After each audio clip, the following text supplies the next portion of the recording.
Hi hello guys, welcome back to Adya colourful. ನಾನು Suma. Friends, ಇವತ್ತಿನ ವಿಡಿಯೋದಲ್ಲಿ ಒಂದು ಈವ್ನಿಂಗ್ ಸ್ನ್ಯಾಕ್ಸ್ ರೆಸಿಪಿನ ನಿಮ್ಮ ಜೊತೆ ಶೇರ್ ಮಾಡ್ಕೊಳ್ತಾ ಇದ್ದೀನಿ. ಮೈದಾ ಇಲ್ಲದೆ 5 ನಿಮಿಷದಲ್ಲಿ ಗರಿಗರಿಯಾದ ನಿಪ್ಪಟ್ಟನ್ನು ತಯಾರಿಸಿ ಒಂದ್ಸಲ ತಿಂದರೆ ಮತ್ತೆ ಮತ್ತೆ ತಿನ್ನಬೇಕು ಅನಿಸುತ್ತೆ. ಅಷ್ಟು ಟೇಸ್ಟಿಯಾಗಿ ಆಗುವಂಥ ಒಂದು ಕ್ರಿಸ್ಪಿ ನಿಪ್ಪಟ್ಟು ರೆಸಿಪಿನ ನಿಮ್ಮ ಜೊತೆ ಶೇರ್ ಮಾಡ್ಕೊಳ್ತಾ ಇದ್ದೀನಿ. ಖಂಡಿತವಾಗ್ಲೂ ಒಂದ್ಸಲ ತಯಾರಿಸಿ ಹೇಗೆ ಬಂತು ಅಂತ ತಪ್ಪದೆ ಕಾಮೆಂಟ್ ಸೆಕ್ಷನಲ್ಲಿ ತಿಳಿಸಿ ಫ್ರೆಂಡ್ಸ್. ಓಕೆ, ಸೊ ಈಗ ಈ ಒಂದು ನಿಪ್ಪಟ್ಟನ್ನು ತಯಾರಿಸೋದಕ್ಕೆ ಮೊದಲನೇದಾಗಿ ಕಡಲೆ ಬೀಜವನ್ನು ತೊಗೊಂಡಿದ್ದೀನಿ. ಸುಮಾರು ಒಂದು ಅರ್ಧ ಕಪ್ ಆಗುವಷ್ಟು ಕಡಲೆ ಬೀಜನ ತೊಗೊಂಡಿದ್ದೀನಿ. ಸೊ ಅದನ್ನು ಇವಾಗ ನಾವು ರೋಸ್ಟಾಗಿ ಫ್ರೈ ಮಾಡ್ಕೋಬೇಕು. ಸೊ ನೋಡ್ಬೋದು ನೀವು, ಸ್ಟವ್ನ ಲೋ ಫ್ಲೇಮಲ್ಲಿ ಇಟ್ಕೊಂಡೆ ನಾವು ಇದನ್ನು ರೋಸ್ಟಾಗಿ ಮಾಡ್ಕೋಬೇಕಾಗುತ್ತೆ. ಸೊ ಚೆನ್ನಾಗಿ ಉರಿದ್ರೆ ಅದರ ಸಿಪ್ಪೆ ನೀಟಾಗಿ ಬಿಟ್ಕೊಳ್ಳುತ್ತೆ. ಸೊ ತುಂಬಾ ಒಂದು ಕ್ರಿಸ್ಪಿಯಾಗಿ ಬರೋದಕ್ಕೆ ಅದು ತುಂಬಾ ಹೆಲ್ಪ್ಫುಲ್ ಆಗುತ್ತೆ. ಒಂದು ಒಳ್ಳೆ ಫ್ಲೇವರ್ ಕೂಡ ನಮಗೆ ಕಡಲೆ ಬೀಜ ಕೊಡುತ್ತೆ. ನಂತರ ಕಡಲೆ ಬೀಜವನ್ನು ಒಂದು ಬೌಲಿಗೆ ತೆಗೆದಿಟ್ಕೊಂಡಿದ್ದೀನಿ. ನಂತರ ಇದರ ಅದೇ ಕಪ್ಪಿನ ಅಳತೆಯಲ್ಲಿ ಅರ್ಧ ಕಪ್ ಆಗೋಷ್ಟು ನಾನಿಲ್ಲಿ ಕರಿಬೇವಿನ ಎಲೆ, ಹಸಿ ಕರಿಬೇವನ್ನು ತೊಗೊಂಡಿದ್ದೀನಿ. ಇದ್ದರೆ ನೀವು ಹಸಿ ಕರಿಬೇವು ಉಪಯೋಗಿಸಿ, ಅಥವಾ ಇಲ್ಲ ಅಂದರೆ ಒಣ ಕರಿಬೇವು ಇದ್ದರೂ ಕೂಡ ಉಪಯೋಗಿಸ್ಬೋದು. ನಂತರ ಇಲ್ಲಿ ಖಾರಕ್ಕೆ ಸ್ವಲ್ಪ ಒಂದು 4 ರಿಂದ 5 ಒಣಮೆಣಸಿನ್ಕಾಯಿನ ತೊಗೊಂಡಿದ್ದೀನಿ, ಖಾರವಾಗಿರೋವಂಥ ಮೆಣಸಿನ್ಕಾಯಿ. ಸೊ ಬೇಕು ಅಂದರೆ ನೀವು ಅಚ್ಕಾರದ ಪುಡಿ ಕೂಡ ಉಪಯೋಗಿಸ್ಕೋಬೋದು.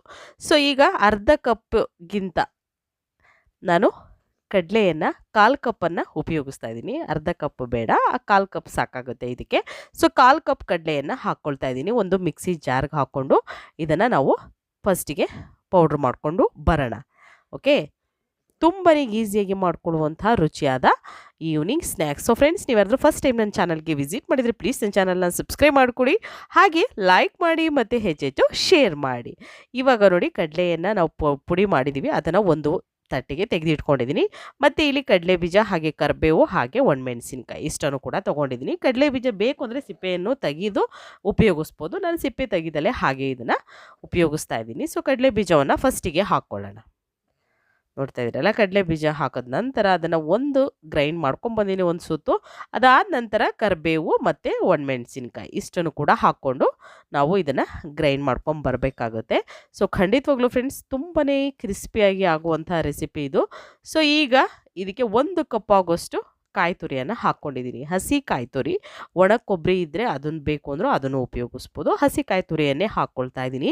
ಸೊ ಖಂಡಿತ ಟೇಸ್ಟು ಕೂಡ ಸೂಪರ್ ಟೇಸ್ಟ್ ಕೊಡುತ್ತೆ ಈ ಕಡಲೆ ಬೀಜ ಮತ್ತು ಹಾಗೆ ಕಾಯಿಯನ್ನು ಹಾಕಿರೋದ್ರಿಂದ. ಸೊ ಗ್ರೈಂಡ್ ಮಾಡ್ಕೊಂಡು ಬಂದಿದ್ದೀನಿ ನೋಡಿ. ಸ್ವಲ್ಪನೂ ಕೂಡ ನೀರನ್ನು ಹಾಕ್ಕೊಳ್ದಲೇ ಹಾಗೆ ನಾವು ಗ್ರೈಂಡ್ ಮಾಡ್ಕೊಂಡು ಬರಬೇಕಾಗುತ್ತೆ. ಈ ರೀತಿ ತರಿಯಾಗಿದ್ದರೆ ಸಾಕು, ನಮಗೆ ಜಾಸ್ತಿ ನುಣ್ಣಗೆ ಬೇಕಾಗೋದಿಲ್ಲ ಈ ಒಂದು ರೆಸಿಪಿಗೆ. ನೋಡ್ತಾ ಇದ್ದೀರಲ್ಲ, ಈ ಥರ ಚಟ್ನಿ ಪುಡಿ ಥರ ರೆಡಿ ಮಾಡ್ಕೊಂಡಿದ್ದೀನಿ ನಾನು. ಸೊ ಇದನ್ನು ಒಂದು ಸೈಡ್ ತೆಗೆದಿಟ್ಕೊಳ್ಳೋಣ. ಒಂದು ಬೌಲ್ ತೊಗೊಳ್ಳೋಣ. ಸೊ ಈ ಬೌಲಿಗೆ ನಾನು ಅಕ್ಕಿ ಹಿಟ್ಟನ್ನು ಹಾಕ್ಕೊಳ್ತಾ ಇದ್ದೀನಿ. ನಾವು ರೊಟ್ಟಿಗೆ ಉಪಯೋಗಿಸ್ತೀವಲ್ಲ, ಅಕ್ಕಿ ರೊಟ್ಟಿ ಮಾಡೋದಕ್ಕೆ ಉಪಯೋಗಿಸ್ತೀವಲ್ಲ ಅಕ್ಕಿ ಹಿಟ್ಟು, ಮನೆಯಲ್ಲಿಯೇ ಅಕ್ಕಿಯನ್ನು ತೊಳೆದು ಫ್ಯಾನ್ ಗಾಳಿಗೋ ಅಥವಾ ಬಿಸಿಲಿಗೆ ಒಣ ಹಾಕಿ ನಂತರ ಅದನ್ನು ಪೌಡರ್ ಮಾಡಿಕೊಂಡ್ರೆ ಅಕ್ಕಿ ಹಿಟ್ಟು ರೆಡಿ ಆಗುತ್ತೆ. ಅಥವಾ ನಿಮಗೆ ಅಂಗಡಿಯಲ್ಲಿಯೂ ಕೂಡ ಸಿಗುತ್ತೆ, ಬೇಕು ಅಂದರೆ ನೀವು ಅಲ್ಲಿಂದ ಕೂಡ ತಂದು ಉಪಯೋಗಿಸ್ಬೋದು. ಓಕೆ, 2 ಕಪ್ ಆಗುವಷ್ಟು ಅಕ್ಕಿ ಹಿಟ್ಟನ್ನು ಹಾಕ್ಕೊಳ್ತಾ ಇದ್ದೀನಿ. ಮನೆಯಲ್ಲೇ ತಯಾರಿಸಿರುವಂತಹ ಅಕ್ಕಿ ಹಿಟ್ಟು ಇದು. ಸೊ ಅಕ್ಕಿ ಹಿಟ್ಟಿಗೆ 2 ಕಪ್ ಅಕ್ಕಿ ಹಿಟ್ಟಿಗೆ ನಾವು ಇಲ್ಲಿ ಒಂದು ಅರ್ಧ ಕಪ್ ಆಗುವಷ್ಟು ರವೆಯನ್ನು ಹಾಕ್ಕೊಳ್ಬೇಕಾಗುತ್ತೆ. ಚಿರೋಟಿ ರವೆ ಇದನ್ನು ಉಪಯೋಗಿಸ್ತಾ ಇದ್ದೀನಿ ನಾನು. ಅರ್ಧ ಕಪ್ಪು ಚಿರೋಟಿ ರವೆ ಹಾಕ್ಕೊಳ್ತಾ ಇದ್ದೀನಿ. 2 ಕಪ್ಪು ಅಕ್ಕಿ ಹಿಟ್ಟು ಹಾಕ್ಕೊಳ್ತಾ ಇದ್ದೀನಿ. ಖಂಡಿತವಾಗ್ಲೂ ಈ ನಿಪ್ಪಟ್ಟು ರೆಸಿಪಿನ ಒಂದ್ಸಲ ತಯಾರಿಸಿ ನೀವು ಸುಮಾರು 2 ರಿಂದ 3 ತಿಂಗಳವರೆಗೂ ಕೂಡ ಸ್ಟೋರ್ ಮಾಡಿ ಇಡ್ಬೋದು ಫ್ರೆಂಡ್ಸ್. ಅಷ್ಟೇ ಗರಿಗರಿಯಾಗಿ ಇರುತ್ತೆ ಈ ಒಂದು ನಿಪ್ಪಟ್ಟು. ಸೊ ಈಗ ಇದಕ್ಕೆ ನಾನು ಒಂದು ಅರ್ಧ ಸ್ಪೂನ್ ಆಗುವಷ್ಟು ಜೀರಿಗೆಯನ್ನು ಹಾಕ್ಕೊಳ್ತಾ ಇದ್ದೀನಿ. ಅಜ್ವೈನ್ ಇದ್ದರೆ ಅಜ್ವೈನ್ ಕೂಡ ಉಪಯೋಗಿಸ್ಬೋದು. ಜೀರಿಗೆ ಕೂಡ ಹಾಕ್ಕೊಳ್ಳಿ, ಅಜ್ವೈನು ಕೂಡ ಹಾಕ್ಕೊಳ್ಳಿ ಇದ್ದರೆ. ಇಲ್ಲ ಅಂತಂದರೆ ಸ್ಕಿಪ್ ಮಾಡಿ. ರುಚಿಗೆ ತಕ್ಕಷ್ಟು ಉಪ್ಪನ್ನು ಕೂಡ ಹಾಕ್ಕೊಳ್ತಾ ಇದ್ದೀನಿ. ಜೀರಿಗೆ ಉಪ್ಪನ್ನು ಹಾಕಿದ ನಂತರ ಒಂದು ಸಲ ಚೆನ್ನಾಗಿ ಇದನ್ನು ಮಿಕ್ಸ್ ಮಾಡ್ಕೊಳ್ಳೋಣ. ಫಸ್ಟಿಗೆ ನಾನು ಇದನ್ನು ನೀಟಾಗಿ ಮಿಕ್ಸ್ ಮಾಡ್ಕೊಳ್ತೀನಿ ಒಂದು ಸಲ. ಬೇಕು ಅಂದರೆ ನೀವು ಹಸಿರು ಮೆಣಸಿನ್ಕಾಯಿ ಕೂಡ ಹಾಕ್ಕೊಳ್ಬೋದು. ನಾವು ಕೆಂಪು ಮೆಣಸಿನ್ಕಾಯಿ ಹಾಕ್ಕೊಂಡಿದ್ದೀವಲ್ಲ ಖಾರಕ್ಕೆ, ಬೇಡ ನಿಮಗೆ ಕೆಂಪು ಮೆಣಸಿನ್ಕಾಯಿ ಅನ್ನೋದಾದರೆ ಹಸಿರು ಮೆಣಸಿನ್ಕಾಯಿ ಕೂಡ ಉಪಯೋಗಿಸ್ಬೋದು. ಸೊ ಈಗ ಪೌಡರ್ ಮಾಡಿರೋಂಥ ಮಿಶ್ರಣ ಇದೆಯಲ್ಲ, ಸೊ ಅದನ್ನು ಹಾಕ್ಕೊಂಡಿದ್ದೀನಿ ನಾನು. ಕಡಲೆ ಬೀಜ ಮತ್ತು ಕಾಯಿ, ಹಾಗೆ ಕರಿಬೇವು, ಒಣಮೆಣಸಿನ್ಕಾಯಿದು, ಹಾಗೆ ಕಡಲೆ ಪುಡಿಯನ್ನು ಕೂಡ ಹಾಕ್ಕೊಂಡಿದ್ದೀನಿ. ಎರಡನ್ನೂ ಹಾಕಿದ ನಂತರ ನಾವು ಮಿಕ್ಸ್ ಮಾಡ್ಕೊಳ್ಳೋಣ. ನೀಟಾಗಿ ಮಿಕ್ಸ್ ಮಾಡ್ಕೋಬೇಕು. ಸೊ ಯಾವುದೇ ಒಂದು ರೆಸಿಪಿ ಮಾಡಬೇಕಾದ್ರೂ ಅಷ್ಟೇ ನೀಟಾಗಿ ನಾವು ಮಿಕ್ಸ್ ಮಾಡ್ಕೊಳ್ಳೋದು ತುಂಬಾ ಇಂಪಾರ್ಟೆಂಟ್ ಆಗಿರುತ್ತೆ. ಯಾಕೆ ಅಂತಂದರೆ ಈಗ ಅಲ್ಲಲ್ಲೇ ಮಸಾಲೆಗಳು ಉಳ್ಕೊಳ್ಳುತ್ತೆ, ನೀಟಾಗಿ ಮಿಕ್ಸ್ ಮಾಡೋಲ್ಲ. ಹಾಗೆಯೇ ನಾವು ನೀರನ್ನು ಹಾಕಿ ಹಿಟ್ಟು ಕಲಿಸ್ಬಿಡ್ತೀವಿ ಅಂತ ಅಂದರೆ ಖಂಡಿತ ಅಷ್ಟು ಚೆನ್ನಾಗಿ ಬರಲ್ಲ. ಸೊ ಈಗ ಬಿಸಿ ತುಪ್ಪ, ಬೆಣ್ಣೆ ಹಾಕ್ಕೊಳ್ತಾ ಇದ್ದೀನಿ. ತುಪ್ಪ ಇದ್ದರೆ ತುಪ್ಪ ಕೂಡ ಉಪಯೋಗಿಸ್ಬೋದು, ಆದರೆ ತುಪ್ಪ ಅಷ್ಟು ಟೇಸ್ಟ್ ಕೊಡಲ್ಲ. ಬೆಣ್ಣೆ ಅಥವಾ ದಾಲ್ಡಾ ಅಥವಾ ಅಡುಗೆ ಎಣ್ಣೆ ಇಷ್ಟನ್ನು ಕೂಡ ಹಾಕ್ಕೊಳ್ಳಿ. ಸೊ ಬೆಣ್ಣೆಯನ್ನು ಹಾಕ್ಕೊಂಡಿದ್ದೀನಿ, ಸುಮಾರು ಇಲ್ಲಿ 2 ಟೇಬಲ್ ಸ್ಪೂನ್ ಆಗೋಷ್ಟು ನಾನು ಕಾಯಿಸಿರೋವಂಥ ಬೆಣ್ಣೆಯನ್ನು ಹಾಕ್ಕೊಂಡಿದ್ದೀನಿ. ಈಗ ಅದನ್ನು ಮಿಕ್ಸ್ ಮಾಡ್ಕೊಳ್ತಾ ಇದ್ದೀನಿ. ನೀಟಾಗಿ ಮಿಕ್ಸ್ ಮಾಡ್ಕೊಳ್ಳೋಣ. ಸುಡ್ತಾ ಇರುತ್ತೆ, ಸೊ ಒಂದು ಸ್ಪೂನ್ ಸಹಾಯದಿಂದ ಮಿಕ್ಸ್ ಮಾಡ್ಕೊಳ್ಳಿ.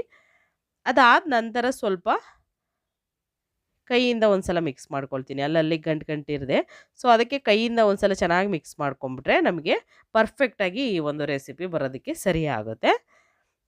ನೋಡ್ತಾ ಇದ್ದೀರಲ್ಲ, ಈ ರೀತಿಯಾಗಿ ಮಿಕ್ಸ್ ಮಾಡ್ಕೊಂಡ ನಂತರ ಇದಕ್ಕೆ ನೋಡಿ ಈ ರೀತಿ ಗಂಟು ಕಟ್ಟಿದ್ರೆ ನಾವು ನೀಟಾಗಿ ಉಂಡೆ ಕಟ್ಟಿದ್ರೆ ಉಂಡೆ ಬರಬೇಕು. ಆಗ ನಾವು ಹಾಕಿರೋವಂಥ ಒಂದು ಎಣ್ಣೆ ಅಥವಾ ಬೆಣ್ಣೆ ಅಥವಾ ತುಪ್ಪ ಕರೆಕ್ಟಾಗಿದೆ ಅಂತ. ಸೊ ಈಗ ಸ್ವಲ್ಪ ನೀರು ಹಾಕ್ಕೊಳ್ದು, ಮಾಮೂಲಿ ಕುಡಿಯೋ ನೀರು ಇರುತ್ತಲ್ಲ, ಸೊ ಆ ನೀರನ್ನು, ತಣ್ಣೀರನ್ನು ಹಾಕ್ಕೊಳ್ತಾ ಇದ್ದೀನಿ, ಬಿಸಿನೀರಲ್ಲ ಇದು.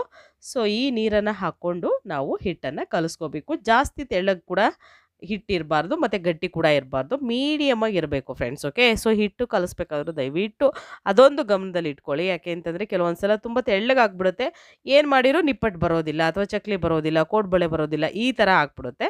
ಸೊ ಅದಕ್ಕೋಸ್ಕರ ಹಿಟ್ಟು ಕಲಿಸ್ಬೇಕಾದ್ರೆ ಸ್ವಲ್ಪ ನೋಡಿಕೊಂಡು ಹಿಟ್ಟನ್ನು ಕಲಿಸಿ. ಜಾಸ್ತಿ ಗಟ್ಟಿ ಇದ್ದರೆ ಕ್ರ್ಯಾಕ್ಸ್ ಬಿಟ್ಕೊಳ್ಳುತ್ತೆ, ಅಥವಾ ಜಾಸ್ತಿ ತೆಳ್ಳಗಿದ್ರೂ ಕೂಡ ನಾವು ಪೇಪರಿಂದ ತೆಗಿಯೋಕ್ಕೆ ಬರೋದಿಲ್ಲ, ಹಾಗಾಗುತ್ತೆ. ಸೊ ಅದಕ್ಕೋಸ್ಕರ ಹಿಟ್ಟನ್ನು ಕಲಿಸಿದ ನಂತರ ನಾನು ಒಂದು ಎಣ್ಣೆ ಪ್ಯಾಕೆಟಿಂದು ಬರುತ್ತಲ್ಲ, ಸೊ ಅದನ್ನು ಕಟ್ ಮಾಡಿಕೊಂಡು ಹಿಟ್ಟನ್ನು ಸ್ವಲ್ಪ ಒಂದು ಚಿಕ್ಕ ಗಾತ್ರದ ಹಿಟ್ಟು ತೊಗೊಂಡಿದ್ದೀನಿ. ಈಗ ಇದನ್ನು ನಾವು ಈ ರೀತಿ ಕೈಯಲ್ಲೇ ಒತ್ಕೊಳ್ಳೋಣ. ಸೊ ನೋಡ್ತಾ ಇದ್ದೀರಲ್ಲ, ಬೇಕು ಅಂತಂದರೆ ನೀವು ಇದ್ರ ಮೇಲೆ ಒಂದು ಪೇಪರನ್ನು ಮುಚ್ಚಿ ಒಂದು ಬೌಲ್ ಅಥವಾ ಕಪ್ಪಿಂದ ಕೂಡ ನೀವು ರೌಂಡ್ ಶೇಪಾಗಿ ಮಾಡ್ಕೋಬೋದು. ಸೊ ನಿಮಗೆ ಹೇಗೆ ಕಂಫರ್ಟ್ ಆಗುತ್ತೋ ಹಾಗೆ ಮಾಡ್ಕೊಳ್ಳಿ. ಇದಂದರೆ ಬೇಗ ಎಲ್ಲರೂ ಕೂಡ ಮಾಡ್ಕೋಬೋದು. ಸೊ ಅದಕ್ಕೋಸ್ಕರ ಮಾಡ್ತಾಯಿದ್ದೀನಿ ನಾನು. ನೋಡಿ ಈ ರೀತಿ ತಟ್ಟಿ ರೆಡಿ ಮಾಡ್ಕೊಂಡಿದ್ದೀನಿ. ಸೊ ಈಗ ನಿಧಾನವಾಗಿ ಇದನ್ನು ತೆಗೆಯೋಣ. ನೋಡ್ತಾ ಇದ್ದೀರಲ್ಲ, ಕೈಗೆ ಎಷ್ಟು ನೀಟಾಗಿ ಬರ್ತಾ ಇದೆ ಅಂತ. ಹಾಗೆ ಹಿಟ್ಟು ಪರ್ಫೆಕ್ಟಾಗಿರ್ಬೇಕು, ಅಷ್ಟೇ ಮೇಯ್ನು. ಸೊ ಇವಾಗ ಕಾಯೋದಕ್ಕೆ ಎಣ್ಣೆ ಆಲ್ರೆಡಿ ನಾನು ಇಟ್ಟಿದ್ದೀನಿ. ಈ ರೀತಿಯಾಗಿ ಫಸ್ಟು ನಿಪ್ಪಟ್ಟುಗಳನ್ನು ಒಂದು 2ರಿಂದ 3 ನಿಪ್ಪಟ್ಟುಗಳನ್ನು ರೆಡಿ ಮಾಡಿ ಇಟ್ಕೊಳ್ತೀನಿ. ಅದಾದ ನಂತರ 1 ಬೈ 1 ಎಣ್ಣೆಗೆ ನಾವು ಹಾಕ್ಕೊಳ್ಳೋಣ. ಮೀಡಿಯಮಾಗಿ ಎಣ್ಣೆ ಕಾದಿರಬೇಕು, ಜಾಸ್ತಿ ಎಣ್ಣೆ ಕಾದಿರಬಾರ್ದು, ಬೇಗ ಕಲರ್ ಚೇಂಜ್ ಆಗಿಬಿಡುತ್ತೆ, ಆಮೇಲೆ ಒಳಗಡೆ ಗರಿಯಾಗಿ ನಮಗೆ ಬರೋದಿಲ್ಲ, ಹಾಗಾಗುತ್ತೆ. ಸೊ ಅದಕ್ಕೋಸ್ಕರ ಮೀಡಿಯಮಾಗಿ ಎಣ್ಣೆ ಕಾದ ನಂತರ ನಾವು ನಿಪ್ಪಟ್ಟುಗಳನ್ನು ಹಾಕ್ಕೊಳ್ತಾ ಇದ್ದೀವಿ. ನೋಡಿ ಹೀಗೆ 1 ಬೈ 1 ಸ್ವಲ್ಪ ದೂರ ಹಾಕ್ಕೊಳ್ಳೋಣ, ಹತ್ತತ್ರ ಬೇಡ. ಒಂದೇ ಕಡೆ ಹಾಕೋದ್ರಿಂದ ಒಂದಕ್ಕೊಂದು ಅಂಟ್ಕೊಳ್ಳೋ ಚಾನ್ಸಸ್ ಇರುತ್ತೆ. ಸೊ ಅದಕ್ಕೋಸ್ಕರ ನಾನು ದೂರ ಹಾಕ್ಕೊಳ್ತಾ ಇದ್ದೀನಿ. ಸೊ ಒಂದು ಕಡೆ ಫ್ರೈ ಆಗಿದೆ, ಈಗ ಇನ್ನೊಂದು ಸೈಡು ಟರ್ನ್ ಮಾಡ್ಕೊಳ್ಳೋಣ. ಟರ್ನ್ ಮಾಡಿ ನೀಟಾಗಿ ಬರುತ್ತೆ ನೋಡಿ, ಎಲ್ಲೂ ಕೂಡ ಕಟ್ಟಾಗೋದಿಲ್ಲ. ಸೊ ಹಸಿ ಇದ್ದಾಗಲೇ ನಾವು ಟರ್ನ್ ಮಾಡೋಕ್ಕೆ ಹೋದರೆ ಕಟ್ಟಾಗಿಬಿಡುತ್ತೆ. ಸ್ವಲ್ಪ ಹೊತ್ತು ಅದನ್ನು ಫ್ರೈ ಆಗೋದಕ್ಕೆ ಬಿಡಬೇಕು. ಅದಾದ ನಂತರ ನಾವು ಇದನ್ನು ಟರ್ನ್ ಮಾಡಿಕೊಂಡು 2 ಸೈಡ್ ಕೂಡ ಈ ರೀತಿ ಕಲರ್ ಚೇಂಜ್ ಆಗಬೇಕು, ಅಲ್ಲಿವರೆಗೂ ನಾವು ಫ್ರೈ ಮಾಡ್ಕೋಬೇಕು. ನೋಡ್ತಾ ಇದ್ದೀರಲ್ಲ, ಮೈದಾ ಇಲ್ಲದೆ 10 ನಿಮಿಷದಲ್ಲಿ ಗರಿಯಾದ ನಿಪ್ಪಟ್ಟನ್ನು ತಯಾರಿಸಿ ತಿಂದರೆ ರುಚಿ ಕೂಡ ಯಾವತ್ತೂ ಮರೆಯೋದಿಲ್ಲ, ಮತ್ತೆ ಮಾಡ್ಕೊಂಡು ತಿಂತೀರಾ, ಅಷ್ಟು ಟೇಸ್ಟ್ ಇರುತ್ತೆ. ನೀವು ಒಂದ್ಸಲ ಮಾಡಿ ಇದನ್ನು ಸ್ಟೋರ್ ಮಾಡಿ ಕೂಡ ಇಟ್ಕೋಬೋದು. ಮಕ್ಕಳಿಗೆ ಸಂಜೆ ಟಿ ವಿ ನೋಡಬೇಕಾದ್ರೆ ಅಥವಾ ಸ್ನ್ಯಾಕ್ಸಿಗೆ ಬೇಕು ಅಂದಾಗ ನೀವು ಕೊಡ್ಬೋದು. ಸೊ ಈಗ ರುಚಿಯಾಗಿರುವಂಥ ಒಂದು ಈವ್ನಿಂಗ್ ಸ್ನ್ಯಾಕ್ಸ್ ರೆಡಿಯಾಗಿದೆ. ಗರಿಯಾಗಿರುವಂಥ ಕ್ರಿಸ್ಪಿ ಆಗಿರುವಂಥ ನಿಪ್ಪಟ್ಟು ರೆಡಿಯಾಗಿದೆ. ನೀವು ಕೂಡ ಮನೇಲಿ ಟ್ರೈ ಮಾಡಿ ಹೇಗೆ ಬಂತು ಅಂತ ತಪ್ಪದೆ ಕಾಮೆಂಟ್ ಸೆಕ್ಷನಲ್ಲಿ ತಿಳಿಸಿ. ಸೊ ಇವತ್ತಿನ ವಿಡಿಯೋ ಸ್ವಲ್ಪನಾದರೂ ಇಷ್ಟ ಆಗಿದ್ರೆ ಚಾನಲ್ನ ಸಬ್ಸ್ಕ್ರೈಬ್ ಮಾಡ್ಕೊಳ್ಳಿ ಫ್ರೆಂಡ್ಸ್, ಹಾಗೆ ಲೈಕ್ ಮಾಡಿ ಮತ್ತು ಹೆಚ್ಚು ಶೇರ್ ಮಾಡಿ. ಇವತ್ತಿನ ವಿಡಿಯೋನ ನಾನು ಇಲ್ಲಿಗೆ ಮುಗಿಸ್ತಾ ಇದ್ದೀನಿ. ಮತ್ತೆ ಇನ್ನೊಂದು ಹೊಸ ವಿಡಿಯೋ ಜೊತೆ ಬರ್ತೀನಿ. ಅಲ್ಲಿವರೆಗೂ take care, bye, see you.